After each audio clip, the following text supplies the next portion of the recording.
Just thinking about it.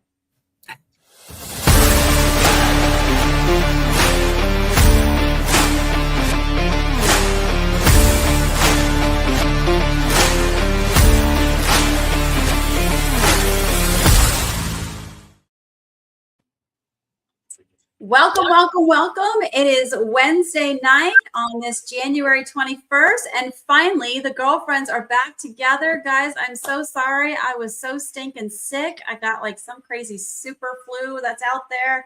Done did me in. But thank you girls so much for holding it down. It's been a wild end of the NFL season and start of the playoffs. And I'm not sure any of us are happy right now. Well, if you look at the three logos behind us, I think it's pretty easy to tell how we feel about it. Now we can just watch football and not stress about football. How about that? How's that for a silver lining? That is a silver lining. I feel like games, yes, but I feel like there's a lot happening. This is the most coaching changes in the NFL. It's tied for the most ever. So there's like 10 coaching changes. It's a wild thing out there. Beth, we'll get into your thoughts on your coaching change. I have a coaching change. Laura, I think your team is safe at the moment. Well, for a coach, yes, but we just hired a new OC. Yeah. So we'll chat all of those things. But first, we have a guest, ladies. Yay! So excited about this guest. So I finally joined Twitter a few years ago and was kind of terrified to get on Twitter. I didn't know what it was about, didn't know how to use it. Popped on there and learned about spaces, and I was really able to connect with 49er fans and create this beautiful community of fans that I've never met, content creators of the 49ers, and it's just been amazing. And so this is one of my favorite 49er content creators. Tarrerdome is special. He is same age demographic as myself, so we connect on multiple levels. Not only that, but he's also a man of music, as am I. He also loves the defensive side of the ball. So do I. So you can't imagine why I'm so excited to have Tarrerdome in the house with the girlfriends. Oh, ladies. It is like a ladies' night at the club. Yes. Yes, I hear Cool in the Gang right now. Hey. It's ladies' night here. Half off, men. Half off for all the ladies. And tip your waiter. Tip your waiter. Oh man, Just yes. love you girls. I always watch y'all, and I always add my little 2 cents in there. Y'all just have such a wonderful show. Y'all turn up with the mocktails and cocktails, and I thought of a group name for you. I don't know if y'all know. Y'all are BLC. You got Beth, Laura, and Coach Dezi. Y'all BLC. Y'all digging the scene. Y'all always got it going. We need a graphic now, Laura. Maybe. Yeah, I'm on it. And just so y'all know, don't go chasing waterfalls. Oh my goodness, yes. Well, welcome. There's a lot happening, Tarrerdome. I'm glad you're with me so we can discuss the L that we took last weekend. I'm just going to start by saying I knew it was going to go left when I'm watching the Bills game and it goes into overtime. And so our game is delayed by a hot 20 minutes. I said, I don't like this. This isn't good. I don't like this. Game I started. didn't like it either. That makes you feel better. Seahawks take the house on the kickoff. And I said, nail in the coffin, wheels are falling off. This is it. Just Sam Darnold's oblique is fine. He got tackled and fell face first and got back up. And I was like, yeah, his oblique is okay. There ain't nothing going on there. Right. I just wanted to share that just in case. Little tempt. Yeah. The rest of it was a blur. It was over from the delay to the first opening kickoff. He's going 95, bumping his head on the goalpost. And then we get the possession. And on the first play, I looked at the autopsy video because that's what it is. I look at the all 22. And that daggone Brindle knocks Big Trent off of his block. And the guy loops around and almost tears Brock out the frame, tears his head out of the frame. It could have been a fumble. If the refs really wanted to do it, they could have said fumble. It's the other way. And it just didn't get any better. On the next possession, Ton just fumbles. And this is bad here. This is when you start adjusting your head a little bit. Kyle's yelling over there at the cornerback, giving up a 2nd and 20. You're supposed to drop back in that. You're supposed to sink, is what they say, play top down. They were telling each other, play top down. When they're tapping their heads, they're saying, it's 2nd and 20, guys. Play top down. Cover them deep, and then come up and make something. Green decides to come and bite on the cheese, and they complete the 2nd and 20. And then you're just like, well, Cancun is nice this time of year.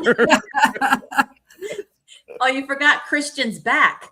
When Christian's McCaffrey, you're like, well, there's our whole offense sitting right there. That's it there. If Christian's over there grimacing and I don't something's hurting, and I'm like, oh, Jesus. And I've been out on Ricky Pierce, so I am so sorry, y'all. The first game when Ricky P called sick, it's like one of my employees calling sick 2 hours before shift. No, Rick, I'm done, man. I'm it. That's it. I know you got shot. But no. You need to find another place of employment. So they say he's gonna play. And did he have was he even out there? He's on a milk box. Waiting to with like little Joey. And it just got bad. And they were a better team. Everybody knows, they had better personnel. They were healthier. They were waiting on us. And you think that with a good team, because you get that 2-week bye, you think it might be rust. Their timing might be off a little bit. But here's an important thing and a lesson learned. They're off for a week, and they can watch you against your opponent in the wild card weekend.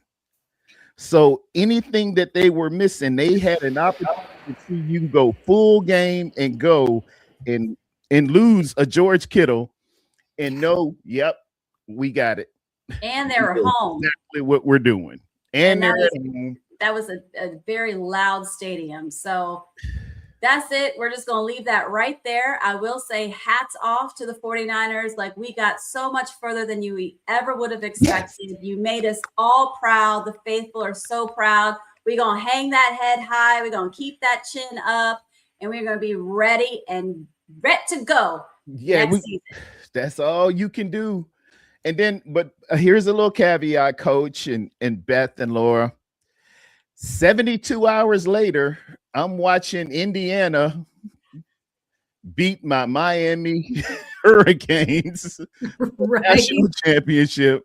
So, for all the people who are in the chat, I see Dion, Red Jet, all my 49ers media, all y'all got. I know I was supposed to be on Tuesday morning, but I'm not getting out of bed. I had 2 funerals in 2 days, 2 funerals in 3 days. I didn't want to talk to anybody. I haven't spoken with my wife.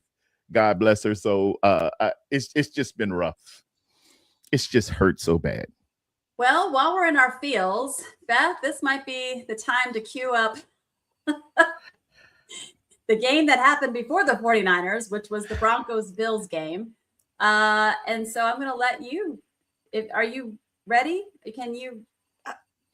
I mean, it is what it is, right? So what I have come to realize is that Buffalo is famous at losing in the most controversial way every single time in the playoffs.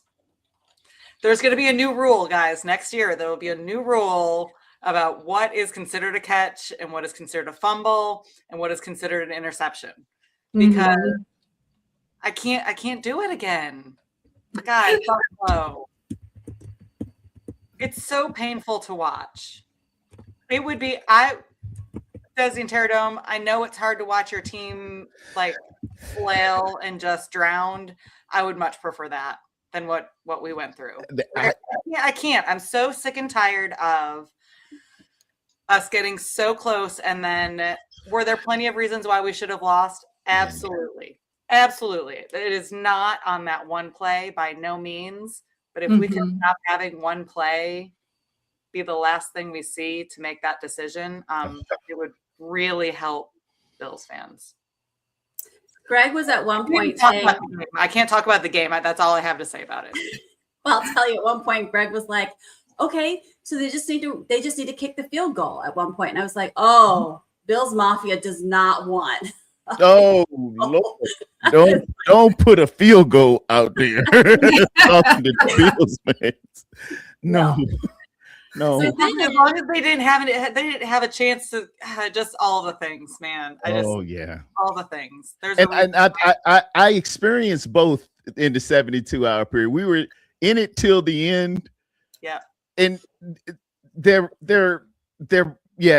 both heartbreaking either way. Just to come close and lose it on a bad pace, or just to get blown out and start hey, anybody got the new party chips? I know it's part of the Bills way, but man, it is not a tradition I like.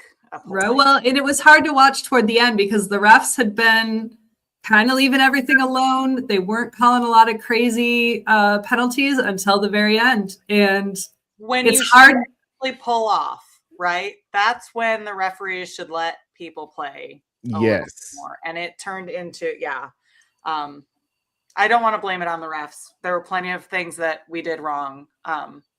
Lots of turnovers that weren't necessary and could have been avoided. But damn, it didn't help. I want you to know that there is a Bills fan here for you, Beth. Buffalo Barb. She said announcers brought up field goals earlier in the game. I had to turn the sound off. So I didn't listen much to the commentators. I can't listen to them. That's the other thing, Tarrerdome. Not only did our game go way left, but it was freaking Tom Brady I had to listen to. Yeah, and whenever Tom show up, he's my favorite. He's the GOAT. I got his book behind me, man. But whenever he's commentating a 49ers game, it's just janky. He's our cooler. I don't know what that is, but whenever he's commentating, I was hoping the curse was broken because he was commentating when we beat the Eagles the week before. I was like, well, maybe it's over. The sun will come out. It's okay. Nah. Tom's like, wow, look at that. That's the first kickoff of the game. But you know what's crazy about your game, Beth, is it ended. I really wanted to leave our chat alone for multiple reasons. But then I was like, holy cow, I was on Twitter and I'm seeing the feed talk about how Bo Nix fractured his ankle and he's out for the season. And I texted and Laura was like, no way. I'm like, bro, I verified this. This is legit. Like, it's everywhere. And I was like, that sucks because the Bills lost to a team that's now not going to go to the Super Bowl. Mm-hmm. Like, it was Beth also didn't comment at all, I don't think, on that until like I'm pretty sure I went straight to bed. I did not watch your game, Dezi. I went straight to bed. I didn't watch my game. Are you kidding me? My eyes closed half the time. No, I woke up to those texts and I was like, oh, even better. Our loss and now New England's going to the Super Bowl. Great. That's exactly what I wanted. Yep. Lots of things could happen. I'm holding out hope. You never know. I sure hope you're right, Laura. Not a foregone conclusion. Who knows? This unless Jared Stidham is going to have the game of his life. Yeah. Hey, The number of injuries that have been going on, who knows, right? Like Ooh. Drake May's not going to be, I'm not wishing an injury. I'm going to take that back. Not wishing an injury on anybody. I'm just saying, if Bo Nix can break his ankle on the last play of a football game or in the locker room celebrating the game. But that's Somebody also else can get it. questionable. There's rumors that he did it in the locker room post celebration, like as like a celebration. I've heard that too. The plot. Because he wasn't acting injured walking off that field. There was nothing wrong with him when he was walking off that field. I watched required the surgery. plays over and over and over again, and I'm having a hard time seeing where there was at any point enough force to fracture an ankle. Not And that it couldn't have These happened. are medical professionals we're talking to, ladies and gentlemen. And you're All of also- y'all from my audience, these folks know about some injuries. Just saying. Giving Which you- we're going to get into here. So my Niners fans, we're going to talk about Kittle here in just a bit. But yes, Red Jet Shell says, I was hoping for Buffalo, San Francisco in the Super Bowl. Wow, what a story that would have been. I have been wanting this since I was a kid. Since Chris said it. Berman. Every year, Chris Berman said, the Bills will circle the wagon.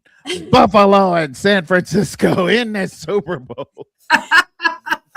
And that's what I said to Beth. I literally was like, well, Beth, next year's our year. Like, there is no us not going without the Bills going in my mind. So, Maybe that's why you guys lost. Thank you. yes. So that wouldn't happen without us. That's right. So next, Please don't hang your hat on the Bills making it to the Super Bowl. listen, I would love nothing more. Like, can you imagine that?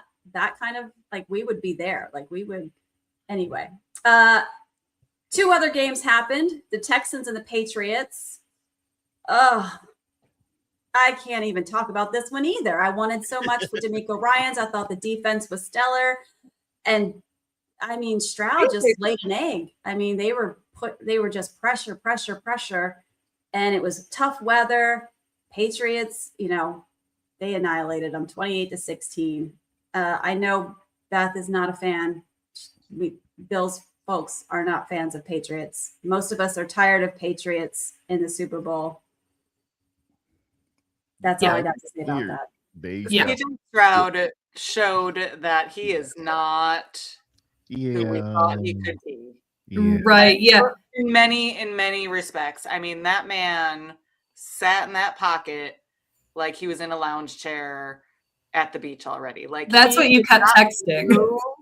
From that little itty bitty space, by the time he started to try and rush or tried to scramble, the game was over. It was terrible. It was terrible. Yeah, CJ ain't quite got it. I'm gonna tell you, I went 0 for 5 this weekend, y'all, because I was pulling for D'Amico's our guy, and their defense is incredible. I figured they could do something against the rookie, but I didn't account for CJ just kind of reverting back to the old why we don't get Ohio State quarterbacks guy. And there it is. Well, then there was the Rams and the Bears. And I'm like you, Tarrerdome. I think I went 0 for 4, and I didn't put anything in on the college game, but I'm for sure. I think I was 0 for 4. Yeah, I know the Bears would lay Durham. Well, first of all, I looked at that weather report, and shout out to everybody in the continental United States. You're going to experience some weather coming up real soon. I got to get back on emergency services in the next couple of days. But when I looked at Chicago like the night before, and that hawk was whipping, I was like, man, LA boys, it's going to be different up there. It's going to be different. That is not SoFi. Although you say that, but Stafford was on the Lions, and he played at Soldier Field every year, twice a year. I didn't count that in the equation. I missed that on my work. Yeah, but arthritis flares up in the cold weather. So, and did he wear the scuba suit and the cayenne pepper in his shoes when he was in Detroit as well, or was that just something that came once he moved? I think that was once his blood thinned, and he got older and less used to the cayenne cold. pepper in there. Yeah, Who knew? I mean, I'm from Buffalo and I haven't heard that. I mean, it might be a thing, but I had never heard that until Dan Marino said that years ago. He said, put some cayenne pepper in your socks and that'll help. And it's all types of stuff you do. Because he learned that in Miami. Yeah. Well, he was a Pennsylvania guy before then. He comes from Western Pennsylvania, where great quarterbacks come from. That's true. But he knew. All right. You know.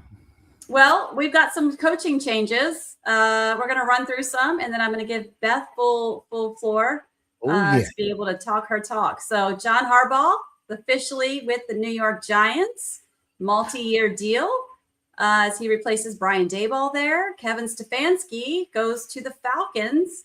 Yeah. So let's see. Jeff Hafley is going to the Dolphins. I think Jeff Hadley. Where's Jeff Hadley coming from?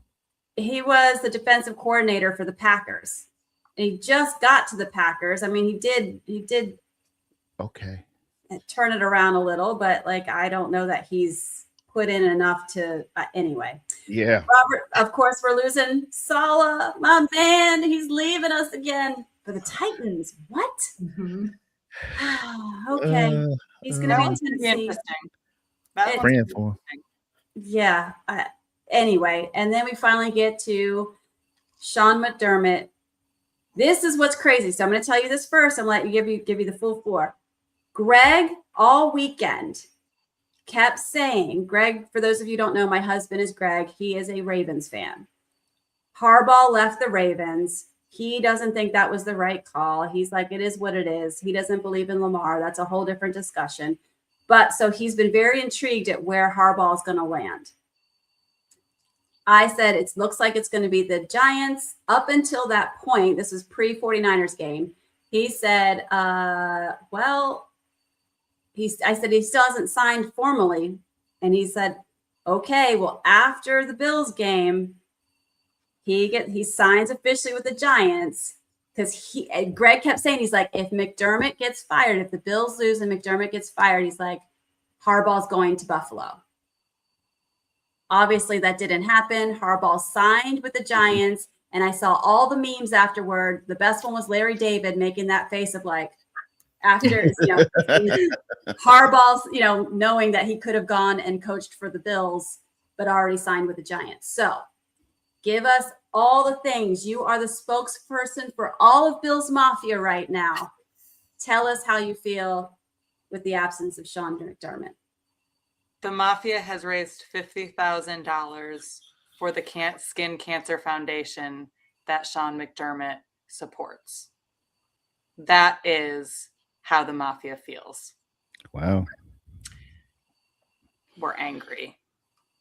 I wouldn't say that we're all surprised, right? And Dezi and Laura, we've talked about this earlier in the season, early on, right? If a Super Bowl didn't happen this year, heads were eventually going to roll. The issue in Buffalo is that not only did Sean McDermott lose his job, but Brandon Beane, the GM, is now the president of football operations in Buffalo. So not both lost their job, just one. And many could say that the reason why Sean McDermott could not play his game and we could not get to a Super Bowl is because of the signings and the work that Brandon Beane has done over the last few years. That's pretty much what everybody in Buffalo is thinking. I have yet to see someone happy about Sean McDermott being fired. He is the heart and soul of Buffalo. He has embodied us. He has brought us out of the drought of 17 years of no playoffs. He took us there the first time with Tyrod Taylor. Like, he has rebuilt this from the ground up. It hurts. This hurts so much more than losing in the playoffs. Wow. And then there was a press conference today. And Pegula, our owner, and Brandon Beane both sat there, threw Josh Allen under the bus, threw Keon Coleman under the bus. God bless. Like, Wow. I get he's had a rough year. I get he's not what we may have wanted. He is still on our roster. He's still a player on our team. But here we are saying, oh, we didn't want him. The coach wanted him. That's the only reason why he got signed, is because the coaching staff wanted him. We just played along. Ooh. Owner walked into the stadium. It was so two-sided. He's like, I walked in to the locker room after that game and Josh Allen was sobbing and everybody was crying. And I decided right then and there we had to fire him. But if there was a catch, he wouldn't have been fired. So we're going to make a franchise decision off of an emotional moment. I'm over it. But Terrible. Beth, share with them what you said to me on the phone, because people don't realize what Sean McDermott has been through with you, with the Mafia, with the city of Buffalo. Walk them through not just that they brought you out of the drought of 17 years and took you to the playoffs. Talk about what he means to that city. Right. So you need to sit here and look at what the last few years in Buffalo have been. Right. We have made it to the playoffs. We have had great seasons. We've had heartbreaking losses. But when you look at the community of Buffalo, he walked our entire team through Damar Hamlin and almost dying on the field. True. He brought everybody out of that spot and still had a good season, right? We didn't lose players. He kept everybody on the right track. We had that mass shooting in the Buffalo supermarket, which he then rallied around and kept the team on its feet, right? Like, this guy is part of the network of what Buffalo has become over the last 9 years, right? Like, he is truly integral into the culture and family and camaraderie of Buffalo football. You have now just taken the part that created that community out. These players that have left Buffalo and come back on a shorter contract or for 1 year here or 1 year there, players don't do that for every team. Players don't show back up unless they trust the people who are in charge. And with Sean McDermott in charge, players wanted to show back up. And I don't know what our roster will look like next year without him, because what they just said is that we're going to throw players under the bus if we have to. We're going to throw the coach under the bus if we have to. That, like, Josh Allen still hasn't released a statement. He was no part of the decision. He had no idea. The team didn't know. They did their walkthrough at the end of the season. The end of the season walkthrough on Sunday. Monday is when he was released. So the team didn't find out until they saw it on social media. Yeah. Oof. That is rough. I love that, Beth.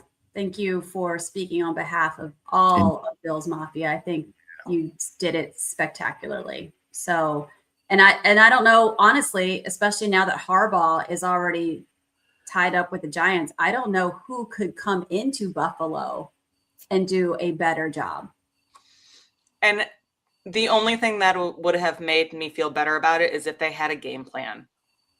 But they have no game plan. And they made it very clear that they're like, we're open to anybody showing up and trying out for this position. So Right. suit up and interview, because we're looking apparently, and they're open to talking to anybody. I'm hearing Bill Belichick. No. Absolutely not. I was going to say, that's not going to fly too well.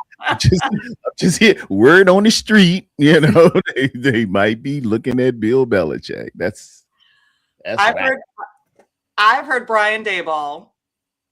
Okay. I've heard that. There's been a couple other names around. None of them really make me excited, but. Well, there is something that Buffalo Barb is saying here. She said that, or he, I'm not sure, sorry. With every purchase, you donate $8 to the Skin Cancer Foundation.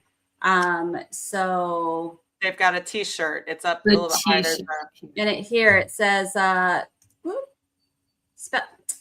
Sorry, that's my fault. Special edition, thank you, Coach McDermott t-shirts are being sold. Oh, cool, man. So you can get those Class. t-shirts, and $8 will go to the Skin Cancer Foundation. So any of my Buffalo Bills fans out there, or fans of the team, I mean, listen, I'm a Niners fan, but the Bills have always been one of my favorite AFC teams. So that's how you can support Coach McDermott and Bills Mafia's bleeding heart right now. So all right, so let's get into some other things here. We got Tarrerdome in the house. What's up? Tarrerdome in the hizzle.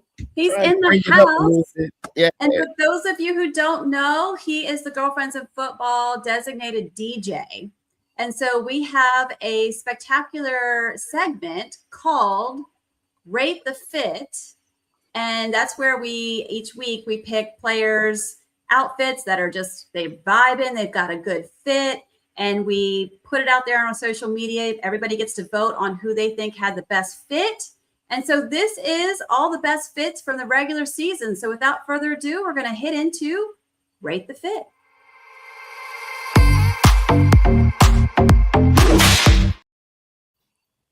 Now, the cool thing is with this edition, Tarrerdome has keyed up. Each fit is now going to have a theme song that was played, that Tarrerdome has specifically picked out for that fit. Are you ready, Tarrerdome? I am. All right. I obviously can't play them because of Copyright. YouTube contractual. They're going to hunt us down and be the ops. But this is the song that these young men were hearing as they were coming to the stadium, as they were entering into the locker room. This was their soundtrack. Hey, and we should make a playlist, a Spotify playlist. Put it out there in the public. Put it out there. Yeah, that. Oh, You know, what are you thinking, Laura? See you the Go, L and Laura. DLC. Hey. Go, Laura. Okay, here we go. First one was Matt the Cat Stafford coming in. He's stable. He's older. He's reserved. He needed a song that said "Buy Dirt" by Jordan Davis featuring Luke Davis. It's a wonderful country song where he's giving the game to a young man. Buy dirt. Don't run around here messing up your stuff and stuff. I got all this money. Buy dirt, son. Buy dirt. Yeah, that's a good one for him. Next item up for bids. Bills Mafia. Bills Mafia. With this one, with Ray Davis, he was representing. He came with the hat. He came with the jacket. He came with the colors. The old, you got the AFC conference patch on that one. Y'all have a song up there by Benny the Butcher and Buffalo Bills. Is called Bills Mafia Anthem. This is what he was hearing. That is the best of the I listened to all of those Buffalo songs. That Benny the Butcher is nice. Incredible beat, incredible vibe. Would you agree, Beth? I tried to do you right. Yes. No, I'm actually really surprised that you found one for it. I appreciate that, sir. Yes, ma'am. By the way, while we're on it, or while we're talking about it, Big Brick 84 just said Mike Tomlin to Buffalo is actually a decent idea. Tomlin with a man with presence. Kind of like it. If he wants to come out of retirement or whatever he's doing, we'll take him. He would be a good one. All right, moving right along, we got CMC. CMC stepped to this thing all business. For those of you who haven't seen the show Peaky Blinders has a song coming on, and those guys were straight up mafia guys, but they were clean and excellent. They were all about business and will shoot you just to look at you. It is a song by Nick Cave and the Bad Seeds. It's called Red Right Hand, the theme to Peaky Blinders. Check that song out. A great song.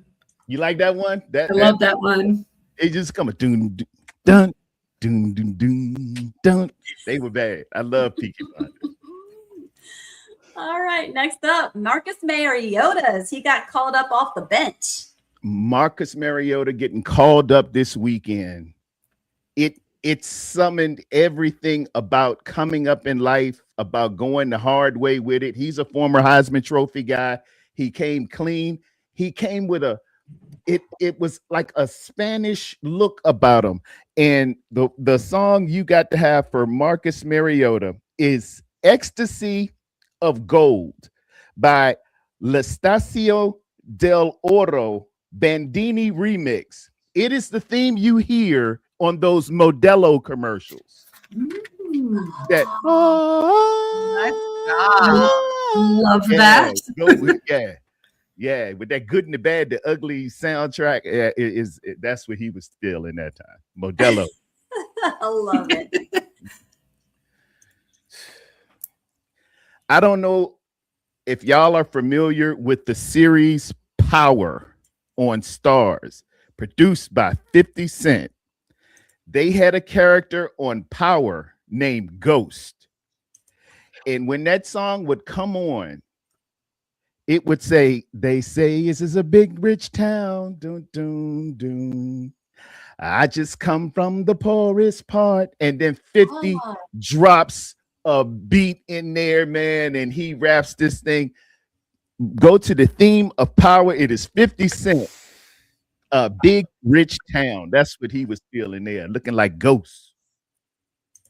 Love it.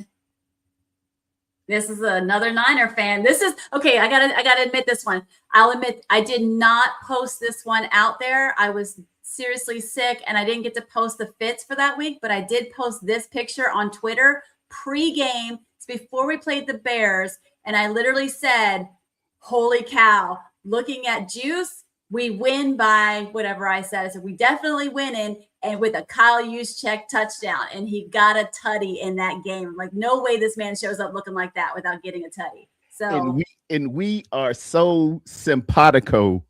This one is a song by Post Malone featuring Morgan Walker. I had some help. Because it's Juice, and he had that help to get there. And he's normally the help guy. So that Post Malone, I had some help. That's what Juice was feeling that day. Man, unsung hero. Love that guy. This dude, Devontae Smith, showed up, man. And I'm a devout religious man. I've been saved for a number of years, ordained. When I saw God's mercy is bigger than your mistake, he is sending out a clairvoyant message that only Hezekiah Walker could bring it all together. There's a song called Every Praise. Every praise is to our God. Everyone of worship with one accord. He was hearing every praise on there. It is a religious flash mob song. If y'all want to really hear something and be impressed, every praise is what this young man was hearing. I love it. You know what? You're not only were you a football player, it sounds like you have literally the voice of a potential singer here, Tarrerdome. Well, yeah, I do a little something. I can hold a note with a pair of pliers. All right. Oh, I gotta see what this one is. Myles Garrett was smooth. Man, he was this the one where he goes and breaks the record? No. This was earlier in the season, though. This is early in the season, and he was on a blistering pace. He came in there. The fit was nice. He's got his headphones on. Ladies and gentlemen, if that man won't hearing Aloe Black, I'm the man. The defensive player of the year coming in there breaking the sack record. The fit is nice. The headphones on. You can tell everybody. Go ahead and tell everybody. I'm the man. Yeah. And he definitely could say it, man. He had a year. Yeah, he the man. All right. This is my man right here. This is everybody's dude. Man. We all love him. This is my dude. The glasses, the sweater, the watch, I think that's Louboutin bag, the slacks. He's got an uncle appeal. This is something I would wear. And I'm gonna tell you right now, don't keep your girl around me, true player for real. He was hearing, you ain't got to call Usher as he was walking to that stadium, boy. If y'all don't know, you don't have to call. He's got some background dancers back there. I know it. If any player does have background dancers, it's Jameis Winston. Yeah. Yes. Yeah. Don't keep your girl around me. All right. This was a little bit of a pink fit. So he's trying to give some femininity to things a little bit. Linebacker. All right. What this I was for have breast him- cancer. So he was wearing the pink because it was breast cancer month. And you know, I got Shabusi bar song on this one. Love it. You trying to just go in there, man, and just have a little bit of looseness with it and show that you representing. And hey, ladies, I'm on your side. That's the bar song, Shabusi. Love that. Also, this was like the same. Was it the same week, Laura, that MTV did its last had its last program and they shut down? So that's the MTV shirt I think he had on, right? No. I'm not certain. Can't remember. I know somebody had it on. I think that's what it is. All right, carry on. Daniel Okay. Bellinger. With this one, he's seemingly dressed down, and he's got the hat on. I thought it said TCU, but it's TEU. But there's a song that I just absolutely love. It's called Fancy Like. When you take your girl out and the lyrics go something like fancy like Applebee's on a Sunday. That the fancy like is what hit me there by Walker Hayes. Fancy like. It's kind of a Texas thing because he's Nailed it. and he's, you know, it's fancy like. Well, if that's what that one is, I can't wait to see what this one. Taysom Hill with Right cowboy here, man. hat. Let me tell you, when you come in there like a Texas man, when you come in there real smooth like that, I'm thinking with everything, this is where's the song? Right there. Lupe Fiasco. You a superstar. You a superstar. You coming in there, you just superstar in that thing. You just superstar. You coming in there, hey, this is me. I'm a superstar. I will have to disagree. I think this one's got to be a George Strait. It's the black hat. Can't go wrong. Got you. You ain't wrong right there. I love the big black hat. It just says I'm the villain. I don't care. And I'm gonna show the belt buckle just kills it. Yeah, man. Yeah. All right. Best Josh Allen. That's Josh Allen. Now, going back to the superstar theme, Tank has a song called You're a Star. And he is the star. He's the preeminent favorite to go to the Super Bowl, the preeminent favorite to be the MVP. He's everything for Buffalo. So that you're a star. That's it. And when you step in, it just says down. Yes. Yeah, he is a star. We did this one week. I forgot the week, but JSN is ready for the yacht after this one. Yes. When you hit that yacht, there's only one song you want to hear, and that is Sade, Cherish the Day. When that guitar hits that doom, doom, yeah, he ready to hit the yacht after this one. And I don't know if the young man married, but this is a good weekend getaway. Impressed her with the yacht. That's funny. Somebody also said for back on Taysom Hill, they said all my exes live in Texas. All my exes live in Texas. Now, this was a big song here. It had to have something with some grandiose because he's a big guy, you know, and it had to have some theme. Y'all might not know this one. It is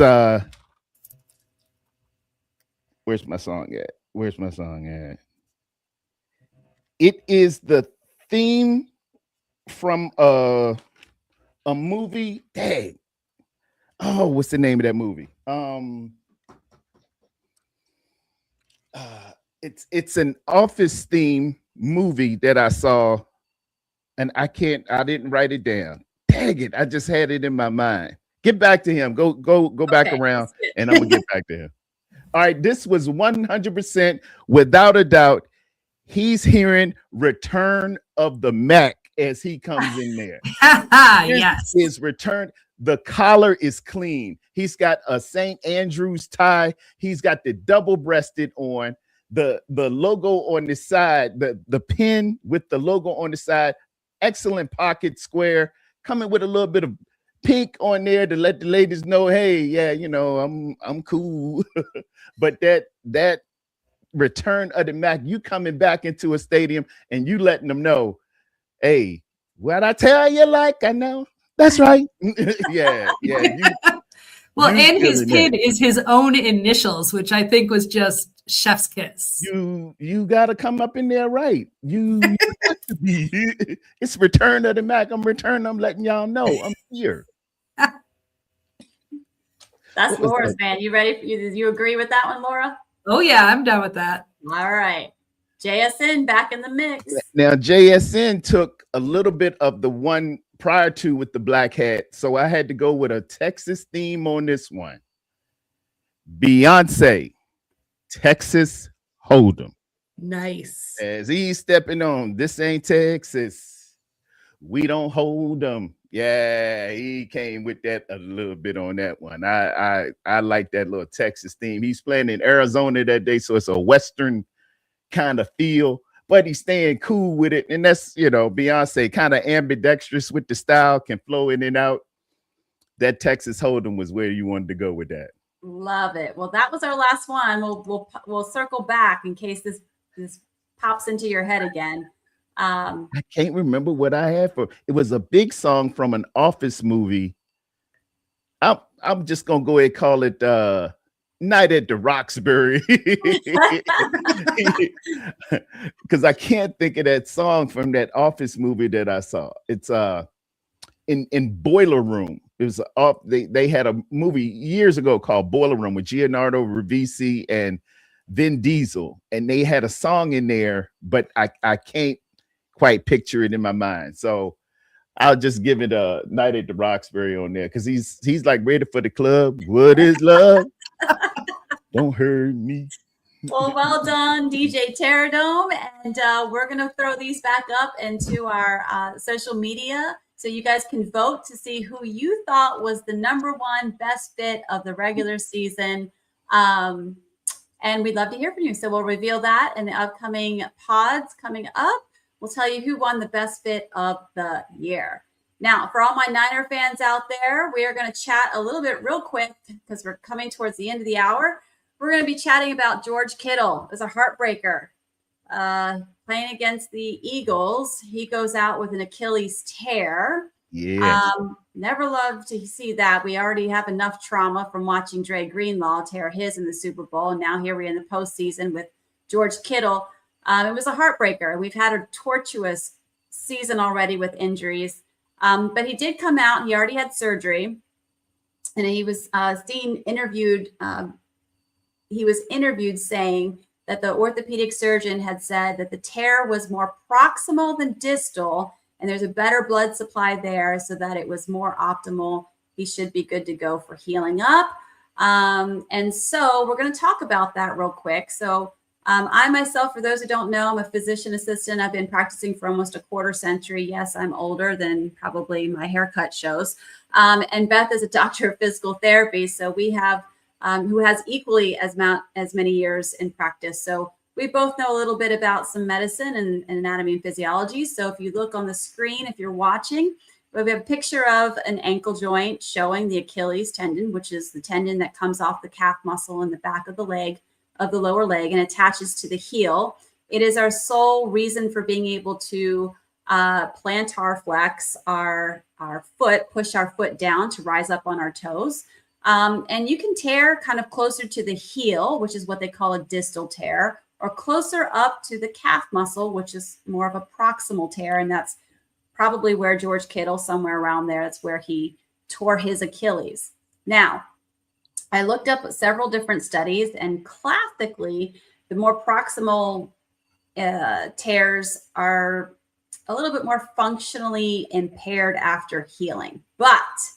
And medicine advances, you guys, and we already have a quarterback that underwent a UCL repair with something called a internal brace, which is a new type of, it's like a special suture, if you will, a braided suture that you can kind of weave within the soft tissue to reinforce the repair. So this has changed the world of orthopedics. It has changed the world for athletes because it allows a much stronger repair, less chance of re-rupture, and better rehab process. I don't know for sure that George Kittle had an internal brace with this repair, but it is possible. And so I want to talk about, if he did have an internal brace, what does that mean for George? What does that mean as 49er fans? And it means that we could definitely have our tight end back in the roundup for this upcoming season. Maybe not the start of the season, but a classic Achilles tear prior to all of the advances in medicine could have taken him for sure a solid year to bounce back. When Aaron Rodgers tore his Achilles tendon, he kept talking about, I'm coming back. And everybody was like, it's only 6 months. But there are reasons why athletes maybe can come back sooner, especially nowadays. And it may be because of this internal brace. So I'm going to just, now that I've kind of talked about internal bracing, that it can reinforce the repair, can make things better, reduce the chances of re-rupture, I'm going to pass this over to Beth, who is, like I said, a doctorate of physical therapy, and she's going to discuss what that means if he did have an internal brace repair. What does that mean for rehab? And ultimately, what does this mean for the season coming up for the 49ers? Yeah. So what I want to preface this by, it's phenomenal how much less invasive these surgeries can be depending on where the injury is and how quickly the rehab process can start now. It's pretty amazing. A standard Achilles tendon repair, you are non-weight bearing for many weeks. You are only passive range of motion for 6 weeks. You are not walking until almost 3 months. Okay. We are talking about, you're not able to do ballistic movements. So that running, that jumping, plyometric activity, to start training in those things for 5 or 6 months. So you are just getting to the point of where you can do things in 6 months. Okay. So that is with a standard repair. That's what our parents would have had. That's what athletes had in the past, right? And they are still doing this surgery today. It just is a much longer rehab process. Non-weight bearing and preventing movement is what has always been standard in order to prevent stretching that tendon, preventing it from tearing off the bone, keeping you from re-injuring or re-aggravating or tearing it again. So that is your standard. It's always been immobilize, hold steady, slight passive range of motion. What we are seeing now with a bridge. So there's a bridge, and then Dezi also shared with me information about a jigless repair, which is similar, but it's basically like tying up a shoelace, right? Which is even less invasive than your bridge surgery. When we start talking about the bridge surgery, which is what Aaron Rodgers had, we are looking at non-weight bearing for maybe 2 weeks. Okay. Oh. So we go from 6 weeks of non-weight bearing to 2 weeks of non-weight bearing in a boot. Your weight bearing is tolerated at 2 weeks, and you're training and walking barefoot by 4 weeks as tolerated. And then you are doing things such as swimming, cross training, exercise within 6 weeks. By 12 weeks, you're fully able to weight bear and full loading, range of motion, and you're jogging by 4 months. So where before it was, mind you, 6 months, you're now at 4 months with your bridge surgery. Okay. So that's what possibly which we know Aaron Rodgers had and might be happening here. When we go to this next surgery, it's a jigless repair. It literally, what it looks like, it's all dependent upon where the injury is and if you're a candidate for it. But it's even less invasive than the other two surgeries. You're looking at 2 small dots, and it really looks like you're sewing it up. It looks like a shoelace, right? So it's a string that pulls through, pulls the muscle down, reattaches it at the base. You've got like 2 small holes and a tiny incision. It's so small. So your healing process is even faster than that. They allow weight bearing and walking right away. There is no immobilization from day 1. Wow. Allowing movement that early puts you in the optimal spot to have blood flow increase, have increased movement, you decrease scar tissue, you have all of those pieces that come from immobilization are taken away. They are looking at 6 weeks, people are able to tolerate mild exercise. So that's walking, possible jogging, swimming, cross training, things like that at a lower level. But at 6 weeks, we're talking almost 2 months. And these guys are back to doing activity where with a traditional surgery, you're not doing it for 6 months. You're not even weight bearing yet. That's amazing. Wow. That's amazing. He made mention to Richard Sherman in reference to he didn't have to get the screw. And can you elaborate a little bit more on that? What's the difference in him not having to get the screw put in versus not? Because I think Richard Sherman had to have some follow-on surgeries to clean up some things because the screw gave him discomfort. Could you speak to that?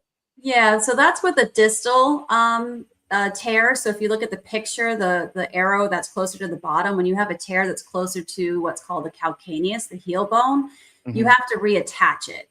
So when you reattach it, you anchor it with a screw in the heel bone.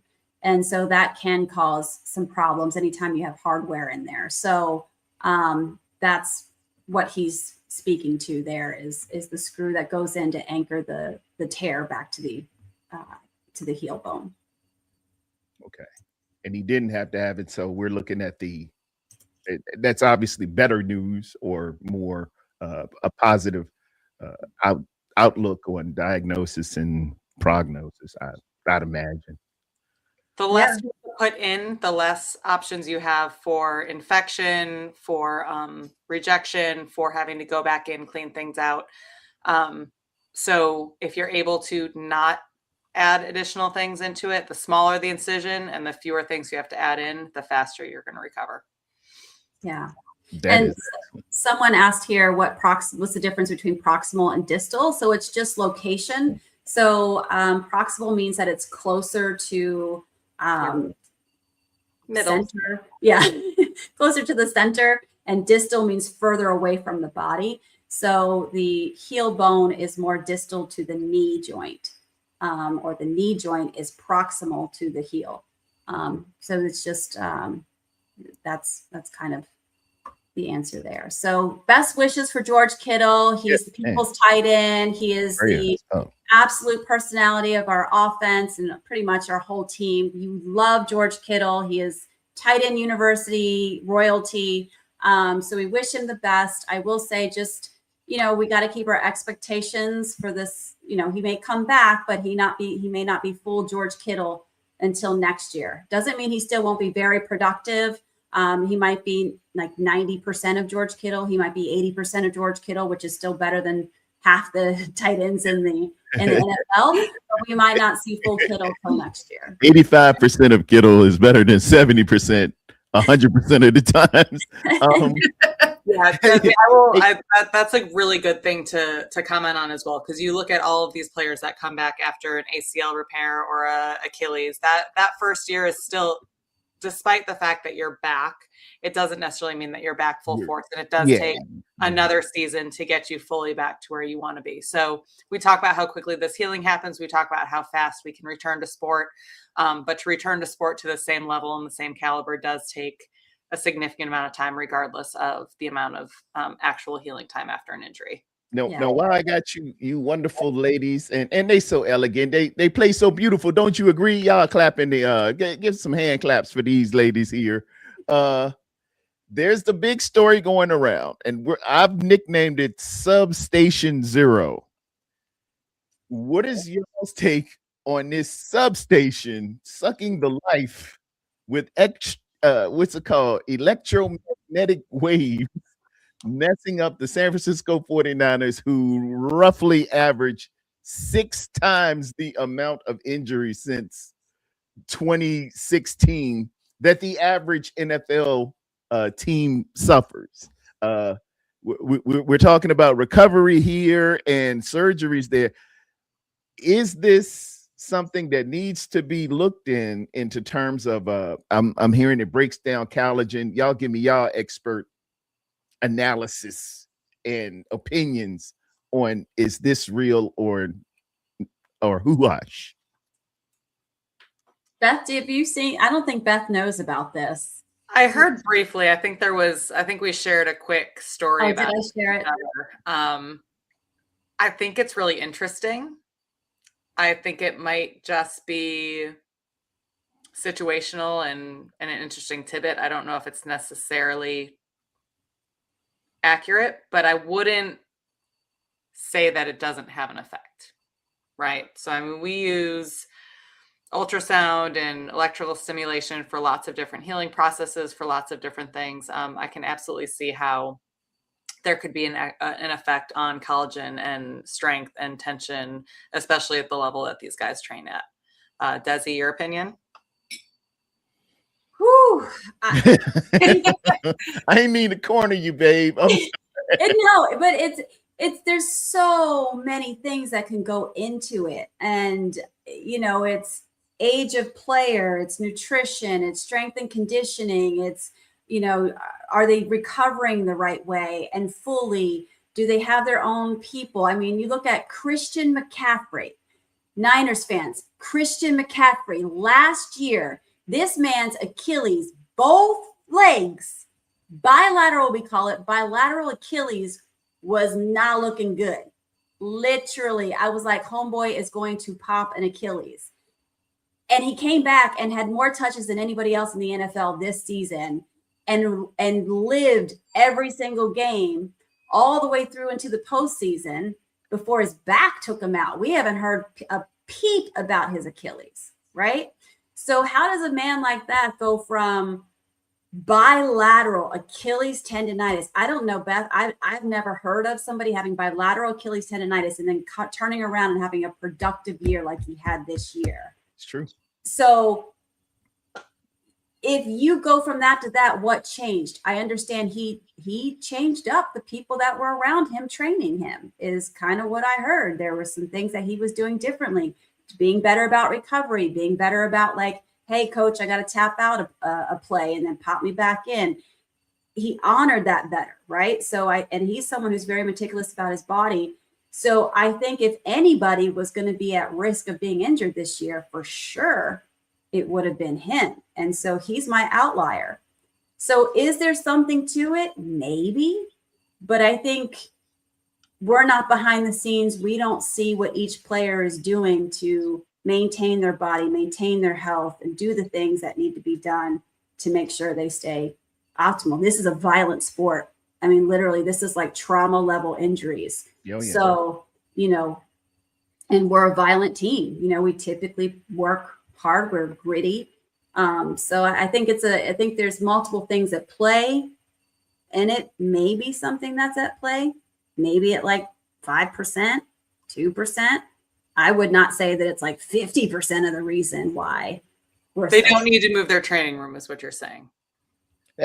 Maybe get a new facility or something, or just like wrap it in tinfoil. Yeah. Right. Oh, we don't want to be that team. The little boy with the tinfoil substation. But sometimes we don't know what we don't know until we know it. I mean, I know that sounds crazy, but truly, right? Like that's an area of medicine that's not very well explored. So there could very well be something to it, but there's an interesting connection, and I think it's worth researching more. Okay. Dr. Beth said it perfectly. Great statement. Great statement. So, Laura, I'm going to give you the floor for a sec because, I mean, we've gotten into a lot of discussions about the playoffs, a lot of discussions about these injuries. So I want to give you the floor. What's going on with your Lions? Give us an update. Well, we, of course, had fired our offensive coordinator, John Morton, because, well, he was clearly terrible. And so that wasn't working. But we just hired a guy whose name I can't quite remember at this moment. But he kind of looks like Megamind, so we'll take him. And he was from the Arizona Cardinals. He was their OC. So he's come over to our regime, and we'll kind of see what happens, right? Like, there's a lot of rumors about that Sheila Ford Hamp wanted to cut costs, but I don't think that she's that kind of owner. I really don't. So I don't think it was that we just hire whoever because we don't want to pay anybody. I think they actually looked at what he was good at. He does a lot of he relies a lot on tight ends, which will be interesting because as of right now, we don't have any.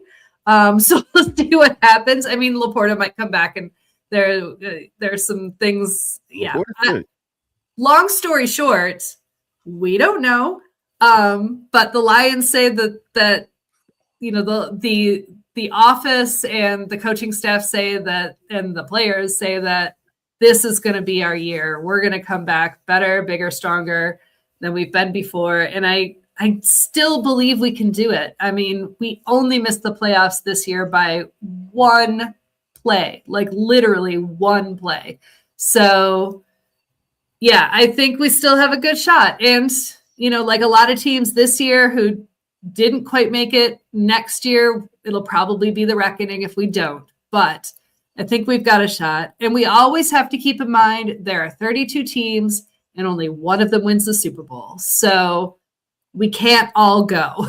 It's not possible. Very good. So, and speaking of which, so back into the playoff discussion, we didn't go over mocktail. mocktails. Dezi, you did so good at making the drinks earlier in the segment when you weren't here. I need to look how little is left. Yeah, we would have a full glass. Like, oh, they turn up, ladies and gentlemen. They turn up down here. Not an hour again. Here. Have at it. All right, so this is the AFC cocktail. We are in the championship round, and this gives you your 4 horsemen, right? So this is bourbon, rye, apple brandy, cognac. I'm going to stop here because brown sugar syrup may be my new favorite sugar sweetener to put in a cocktail. Nice. Wow. Forget simple syrup. I'm using brown sugar syrup from here on out. Nice. 2 dashes of bitters and a dash of, I use chocolate bitters for that. Me too. Yeah, because who has mole bitters? Nobody. Zocolotl mole bitters. Right. I do not. I think it's a fancy word for chocolate bitters. I believe so, yes. That's what it is. You stir them all over over a nice couple cubes of ice, and that's it. And you're done. It's really good. Again, the brown sugar syrup, chef's kiss. We're gonna keep that around for future drinks. All right. So we had our AFC drink. We now have our NFC mocktail. Our mocktail is strong tea, as always, apple cider, pomegranate juice, same brown sugar syrup, same bitters as before, and a pinch of cinnamon. It helps keep that same kind of fruity, but also smoky flavor to it. It really is pretty good. Create it the same way as you did the cocktail. It is. This is one of my favorites of the season. Yeah, it's really good. It's basically a riff on a classic old fashioned, but a little fancier. Yeah, and I'll be honest, I used bourbon, but double bourbon instead of a rye as well, because a girl still has a budget. So Tarrerdome, does that interest you at all? Oh man, it interests my viewers. I like the mocktails. I'll do a little mocktail, feel fancy. You don't want to be left out, everybody else drinking, and you're sitting there with a bottle of water looking like a recovering whomever. But I dig y'all's mocktails, man, and the cocktails. And you always have a theme with it, and you bring it home, whether it's the team's colors, whether it's something representing the city. Y'all just be doing excellent stuff, man. It's dope. Thank you. We're trying. I'm with you. I'm the mocktail girl, but these ladies, they know their stuff here when it comes to this for sure. All right, Laura. Well, this one's short and sweet. We have 2 whole games, so there's not a whole lot to talk about. And well, we've got starting out with Patriots and the Broncos. I decided to be the outlier, mostly because I really, really, really, really do not want to see the Patriots go to the Super Bowl. But you guys, more realists, you picked the Patriots. It hurt every part of me to do that. When I sent her my picks, I sent it with vomiting emojis. Oh, wow. So did Dezi. The vomit emoji. Like, no, thank you. Yeah, that's going to be a tough one to watch. And, I think we would have all gleefully cheered for the Broncos had there not been that injury. And they've got their backup quarterback. But like I said all along, my picks are never about who I think will win. They're about who I want to win. So I choose on vibes. So that said, the NFC game this week is Rams Seahawks, and you all picked the Seahawks, but I went with my boy Matt Stafford and the Rams. I still would like to see the Lions get to the Super Bowl before Stafford wins too, but I can't. He's still a great player. I still like him a lot, and I want to root for him. So, but you guys went with Seahawks. Yeah, I can understand both. AFC is just got to be Pats for me because, hey, the Broncos going in there with Stidham, and the Pats are a really, really good team. I think it's going to be Seattle representing the NFC. Either way, we need the Patriots to beat them because we can't have either LA or Seattle win a Super Bowl on Levi's Stadium field. That's what we're trying to prevent. Come on, AFC. Either even if Stidham makes it, just don't let Seattle or the Rams win in our stadium. That's a hard life. If New England comes out of their drought before Buffalo wins a Super Bowl, their drought. We're gonna have words. Yeah, we're in there with you. We've lost 3 in an NFC championship. It used to be. I'm gonna be honest. Probably like a lot of 49ers fans, we kind of looked at Buffalo as like, oh well, it's Buffalo. They always lose the Super Bowl, and we always win. Hey, gotta show you something, buddy. Gotta show you a trick. You're only one more loss away, bud. And here's me crying in Honolulu blue because the Lions, still want to remind people, have never been to a Super Bowl. So our time has to come. It just has to. Yeah. Well, I'm just glad, Tarrerdome, that we're not going to take an L in our home stadium for a Super Bowl. So. Oh my God. I just took one in Miami. It is hard. But you couldn't have had a better team to lose it to. I mean, I normally would have gone for Miami in that game, but like everybody was going for Indiana. Even people who've never watched football before. Oh yeah, Indiana.